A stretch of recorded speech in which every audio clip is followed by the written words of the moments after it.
صباح الخير على اخواتنا الاهلاويه. مع اخر اخبار النادي الاهلي. الاهلي يقرر تعديل عقد امام عاشور ليستمر لمده 4 مواسم ويتحول من الفئه الاولى للفئه الاولى مميزه. الاهلي استقر بشكل نهائي على قيد الي ديانج في قائمه الموسم الجديد. الاهلي انهى اجراءات تاشيره ديانج ليشارك مع الفريق في كاس العالم. الحمد لله شفاء والد طاهر محمد طاهر. الاهلي انهى اجراءات تاشيره بن رمضان للسفر مع الفريق في امريكا. النادي الأهلي يكثف مفاوضاته مع نادي زد لشراء عقد اللاعب مصطفى العش. الأهلي سيقدم لاتحاد الكورة مقترح حول عدد اللاعبين الأجانب بأن يتم زيادة عدد اللاعبين في قوائم القيد مع التزام مشاركة 5 فقط. يحيى عطية الله قد يرافق الأهلي في رحلة كأس العالم للأندية.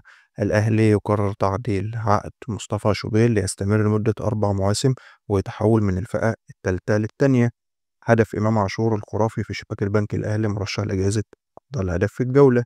خوسيه روفيرو اجتمع مع الكابتن محمود الخطيب أكتر من مرة، وقعد مع المدير الرياضي للأهلي محمد يوسف، وراجل متفاهم الظروف وبيذاكر وبيدرس الفريق وبيرتب الجهاز الفني.